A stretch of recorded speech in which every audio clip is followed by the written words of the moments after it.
درود به شنونده های گرامی، راغبان ادبیات. به توجه شما عزیزان، کتاب قهرمان تاجیکستان استاد صدرالدین عینی نمونه ادبیات تاجیک در قرائت کارمند شایسته تاجیکستان علیزاده عبدالرشید خوجمقل. گفتار یکم.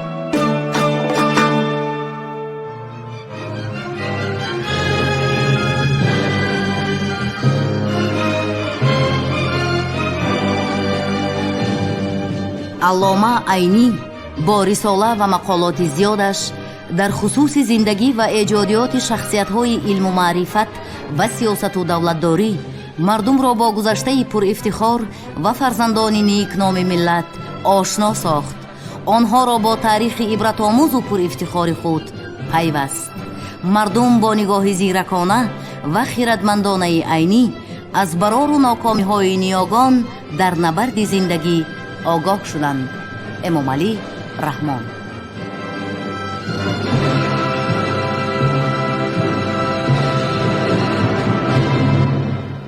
در این جلد یکی از شاهکارهای اساسگذار ادبیات نوین تاجیک، علامه صدرالدین عینی، منظوری خواننده خوش‌ذوق می شود. با وجود آنکه در زمان استاد بسیار منبعها دست نارس بودند و روزگاری پیچیده نیز دست و پای پژوهنده را با صد بهانه کوتاه و در گل می داشت، با فداکاری استاد کتاب روی کار آمد که نه تنها بهترین مجموعه ادبی عصر و احیاگری آثار بسیاری از قلمکشان آن شد، بلکه تاج پر افتخار سخنوری را که بدخواهان تاجیک ربودنی بودند برجا و استوار در سری پرصدا و پرغوغای او نگاه داشت و شهادت نامه هستی این ملت کهن بنیاد و هنر ایجاد گردید.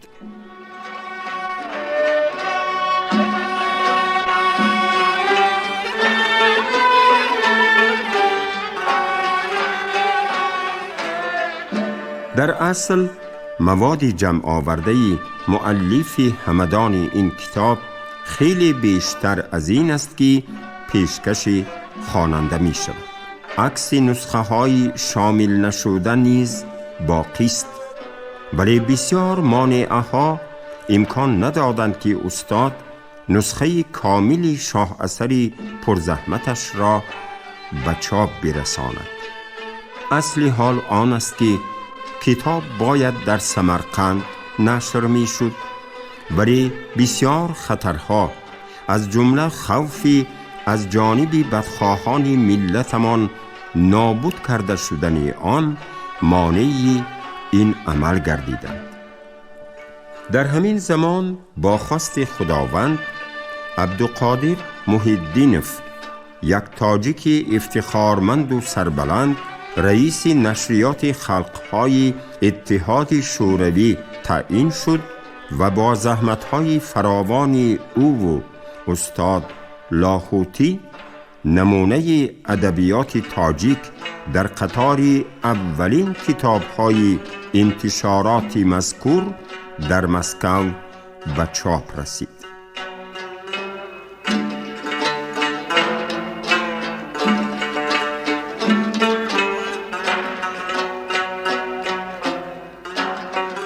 قهرمان تاجیکستان صدرالدین عینی در عرصه فرهنگ ملت ما بسیار قهرمانی ها کرده است، ولی نخستین و بزرگترینش بی یگان شبهه نمونه ادبیات تاجیک است که نمونه های درخشان این فرهنگ را قاطعانه به مدعیان بی بنیاد رساند و این ملت را بیباکانه از ترک تازی های زمان رهاند.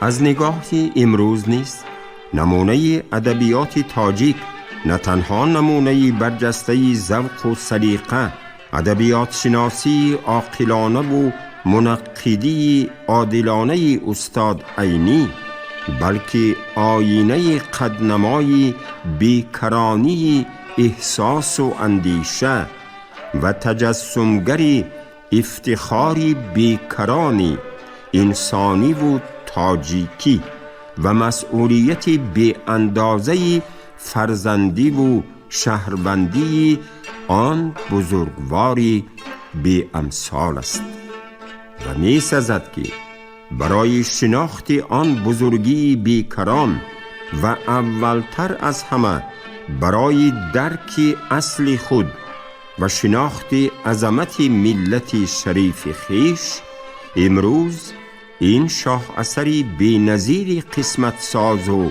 ملت ساز، کتاب روی میزی هر فرد خودشناسی این مرز و بوم جاویدان و کلی علاقمندان باشد. بنیادی ادبی عینی.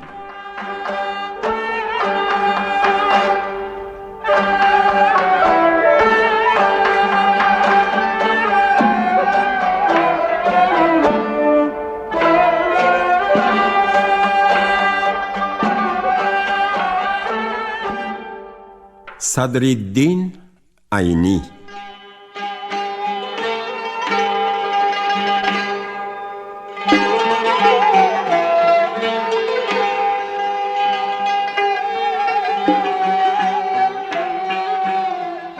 من با این نام از دیر آشنا بودم.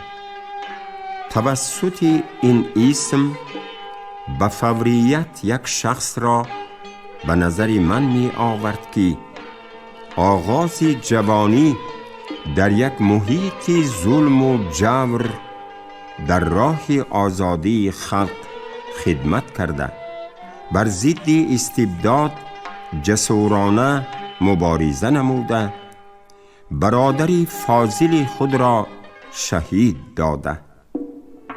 آن وقت هیکل مبارک وی در پیش چشم جلوگر می شد. بیمار، نیزار، زنجیر در گردن و کنده بر پا، در زیر تازیانه و چوب فراشان امیر بخارا، از گردن تا کمر گوشت پشتش ریخته، به طوری که همه استخوان‌هایش نمایان است. روزگار بر این طرز شناسایی نادیده گذشت. یک تصادف دیگر شوق و هوس مرا در دیدن این بزرگوار زیاد کرد. آرزوی مرا برای زیارتش آتشین تر نمود. دیدن آثار ادبی او.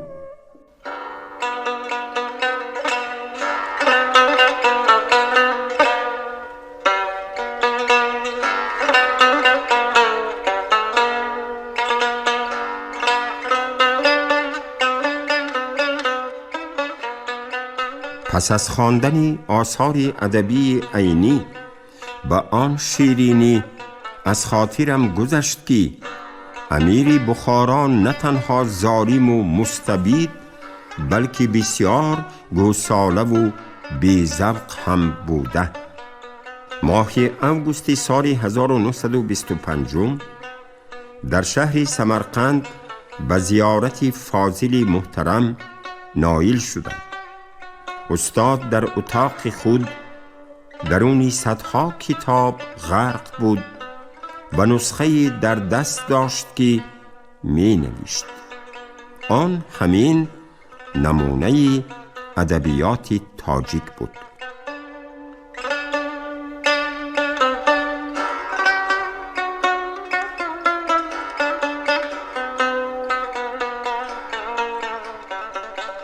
صدمات دنیا، زنجیرها، زندانها، چوبها و شکنجه های استاد را پیر و منحنی کرده و چشمانش را بی قوت نموده. با وجود این 1 سال بود که به جمع و ترتیب نمونه ادبیات تاجیک پرداخته بود. آن روزها کتاب به پایان رسیده و مشغولی پاک نویسی آن بودند. من آن را مختصراً مرور کردم. چنان که خود استاد شرح داده، به سببهای بسیار این کتاب به هیچ گونه تنقید و تحلیل نوشته شده است، اما برای تنقید و تحلیل نویسندگان آینده تاجیک غنی ترین و جامع ترین منبع‌های ادبیات تاجیکی است.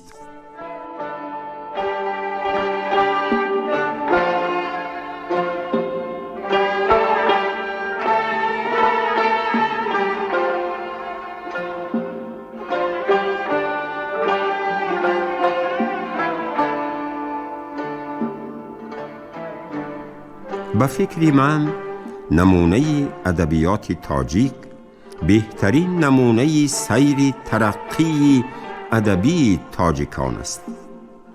استاد عینی برای یافتن بعضی از نسخه های خطی شاعران تاجیک بسا روزها که در بدر و کوچه به کوچه رفته تا آن را یافته و به دست آورده و در نتیجه زمینه حاضری برای تنقید و تحلیلات ادبی تاجیکان آماده نموده.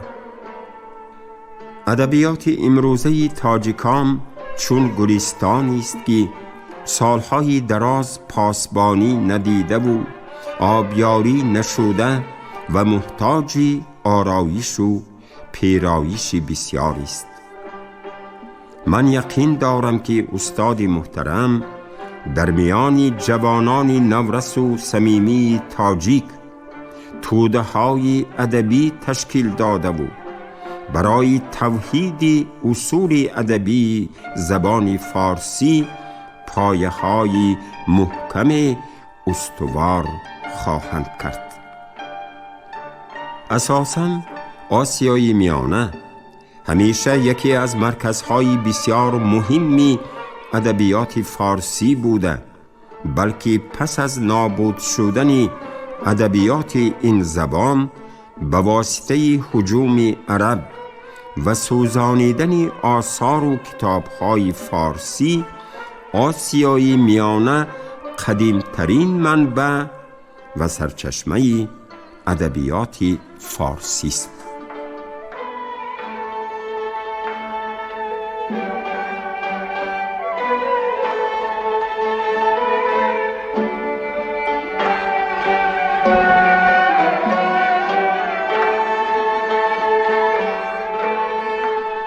آن روز در زیر ظلم و فشار عرب رودکی ها در آسیای میانه پهلوانی کرده بود، ادبیات مرده را زنده نمودند.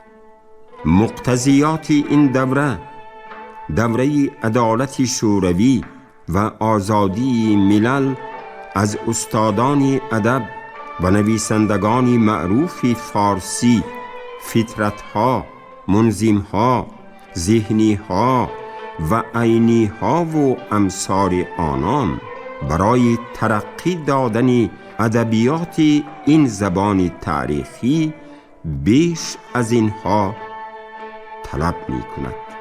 می سال 1926 مسکو، لاهوتی.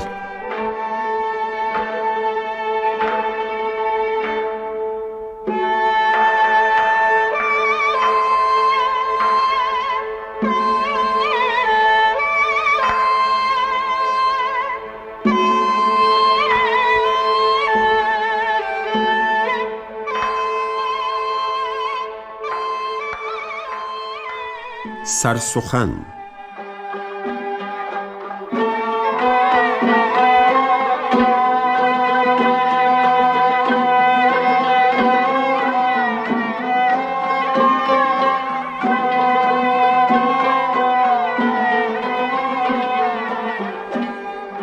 از بازی که وقایع را تاریخ قید می کند، تا امروز در دیار ماوراءالنهر و ترکستان چنان که یک قوم معظم به نام تاجیک یا که تازیک استقامت دارد، همچنان زبان و ادبیات ایشان هم رواج یافته آمده است. رواج زبان و ادبیات تاجیک در ماوراءالنهر و ترکستان مخصوص به عصر یا تسلط پادشاه و امیر نیست. چنانچه ما می‌بینیم ادبیات تاجیک در این سرزمین در عهد سامانیان که ارقاً فارسی زبان هستند چقدر رواج داشته باشد، در زمان اولاد چنگیز، تیمور، شیبانی، استرخانی و منقیت که ارقاً مغول، ترک و ازبک هستند همان قدر رواج یافته است. پس معلوم می شود که رواج زبان و ادبیات تاجیک در این جاها محض به سبب تسلط سامانیان یا که مهاجرت ایرانیان نبوده، سبب حقیقی موجودیت یک قوم بزرگ به نام تاجیک که منسوب به ارق آری است در این جا هاست. در حالت حاضره هم ما می‌بینیم که در بخارا، سمرقند، استرابشن، راتپه، خوجند، فرغانه، فلغر، مسچاه و عموماً در شرق بخارا این قوم زندگانی دارند و زبان، عرف، عادت و ادبیات خود را به تمام و کمال نگاه داشتند.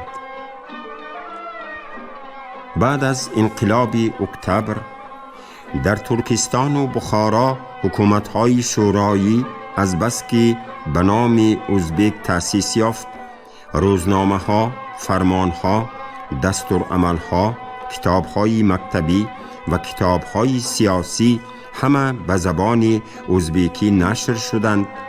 قوم تاجیکی صاحب مدنیت قدیمه و دارای ادبیات نفیسه بود، از ادبیات نوی انقلابی، از مکتب‌های شورایی و از گزارش احوال داخلی و خارجی و از تربیت سیاسی و بالجمله از تمام میوه‌های انقلاب محروم ماند. قوم تاجیک از بس که از روزنامه‌های ازبکی درست استفاده کردن نمی‌توانست، ندانست که حکومت شورایی و فرقه اشتراکیون به مسئله‌های ملی چی نظر دارد، زبان و ادبیات ملت‌ها را به چی درجه تقدیر می‌کند و عموماً ادبیات را چی مقدار قیمت و اعتبار می‌دهد. ادیبان تاجیک که عمری به ادبیات مشغولی داشتند، در این عهد از رواج مسلک و پیشه خود به کلی مایوس شده خود را به گوشه‌های ناکامی کشیدند و به زبان حال گویا که مترنمی آن نیل معرفت که تو دیدی خراب شد گردیدند. البته این گمان و عقیده ایشان از بیخبری بود، زیرا که اگر از احوال حاضره آنچه هست خبردار می شدند، می دانستند که حکومت شورایی و فرقه اشتراکیون درباره زبان و ادبیات ملت‌ها عموماً و به ادبیات ملت‌های مظلومه خصوصاً چقدرها رواج و قیمت می‌دهد. معلوم است که در ادبیات سیاسی عرب و ایران ارباب سیف و قلم همیشه به هم ذکر یافته، اداره دنیا هر وقت از این دو صنف چشم داشته شده است. با وجود این عهد پادشاهان مستبید شرق، بالخاصه در زمان امیر و خانهای آخری بخارا و ترکستان، اهل قلم چنان که باید و شاید قدر و اعتبار نیافتند. هر وقت ادیب و شاعرانی که پادشاه را مداحی کرده اند و مکتب تملق و ریا را نیکو خوانده اند، به ناز و نعمت رسیدند، اما عامه ادبا و فضلا در کمال محتاجی و سختی روز گذرانیدند. حتی به سبب تنقیداتی که به گزارش حالت زمان خود به طریق صراحت یا که اشارت کرده اند جزاهای سخت دیدند، به مصادره و قتل گرفتار آمدند. در این باره در اصل مثال ها خواهد دیده شد. چنانچه در عهد امیران آخری بخارا از 100 شاعر و ادیب یکی به قصبه قاضی یا که به محله رئیس می گردید، یا به سال صدقه گویان به گرفتن یک جامه و 100 تنگ پول از امیر موفق می شد. با این همه این التفات دیدگان از صنف ممتاز ادبا نبوده، اکثری از جمله متملقین هرزگوی به شمار می رفتند، اما بسیارترین ادیبان ممتاز محروم و متروک می ماندند. مع ذالک همین قدر معامله امیر و خانها که حقیقتاً به چیزی نمی ارزید، جوانان را به سوی ادبیات سوق می کرد. اما در عهد حکومت شورایی احوال تمام دیگر است. هر ادیب و شاعر به قدر فضل و کمالش قیمت و اعتبار می یابد.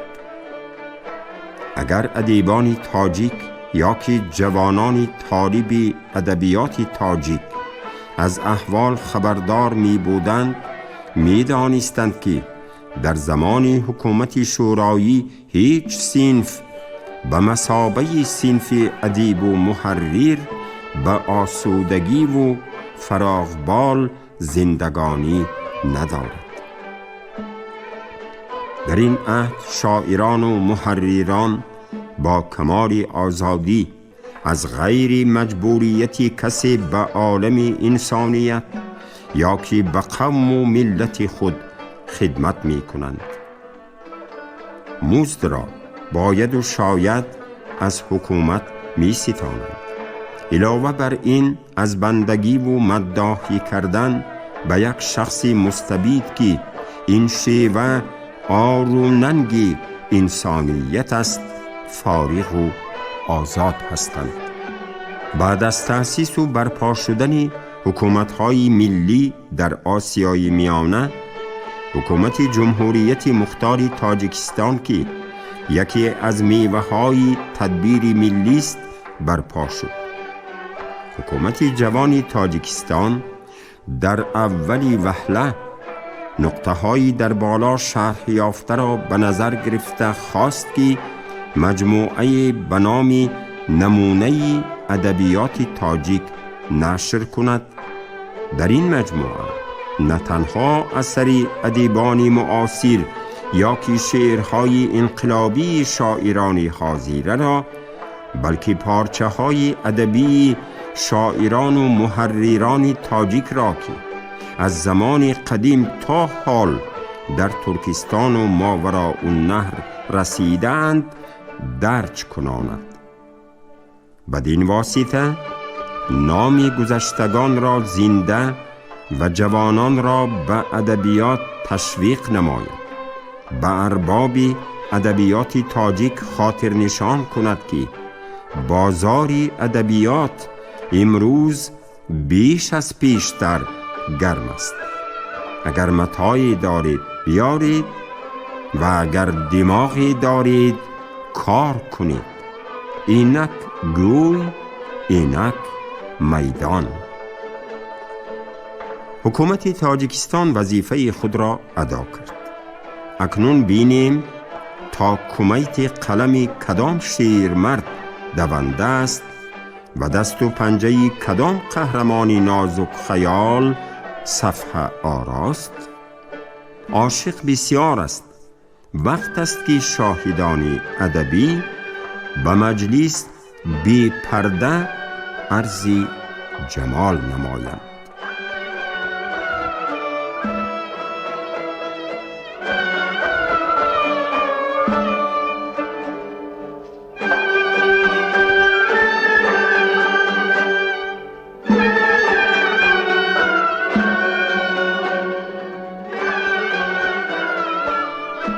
یک دو سخن درباره ترتیب کتاب.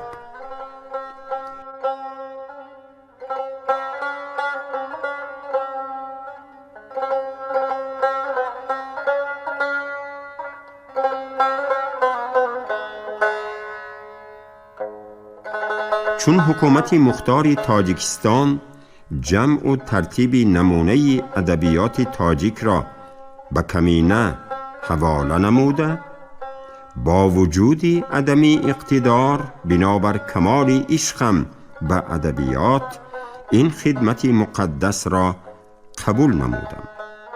درباره وضع این مجموعه ترتیب ذیل را در اندیشه گرفتم.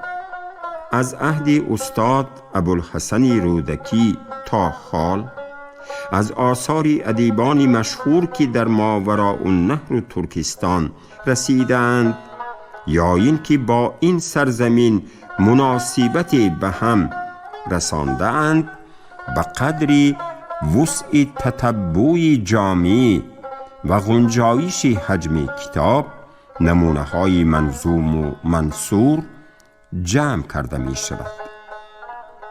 به اثرهای متأخرین نسبت به پیشینیان بسیارتر جای داده می شود، زیرا اثرهای متقدمین در دیوانها، تذکیرها، در کتابهای ادبیات فارسی و در نمونه ادبیات ایران مشروحاً ثبت و قید یافتند.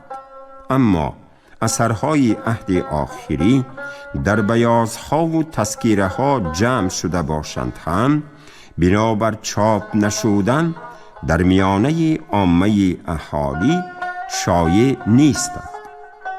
در قسم نمونه های آثار معاصرین بابی علاهیده برای ادبیات جدید و انقلابی تخصیص کرده می شود. بدین واسطه جوانان مستعد را به ادبیات نوی انقلابی تشویق کرده می شود. تاریخ حیات، تولد و وفات هر ادیبی را که اثرش به مجموعه درج می شود، به قدری که جامع دست می یابد مجملاً قید کرده می شود. درباره آنانی که ترجمه حالشان به دست ندر آمده است به معلومات تقریبی و تخمینی اکتفا نموده می آید. به هر حال با همه نقصان و کمی تتبع جامع این مجموعه در این باب مقدمه‌وار خدمت خواهد کرد. اما تدوین و تکمیل این موضوع چنان که باید و شاید خدمت جوانان مستعد فعال را منتظر است. 15 مارس سال 1925 میلادی، سمرقند. صدرالدین عینی.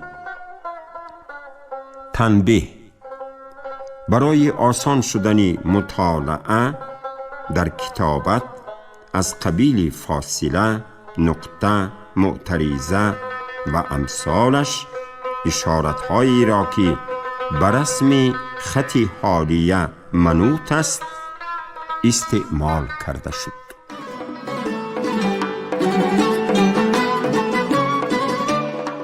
شنونده های ارجمند، шумо гуфтори якумро аз рӯи китоби устод Садриддин Айнӣ намунаи адабиёти тоҷик дар қироати корманди шоистаи Тоҷикистон Ализода Абдурашид Хоҷамқул шунидед. коргардони гуфтор Шералӣ Навзалӣ.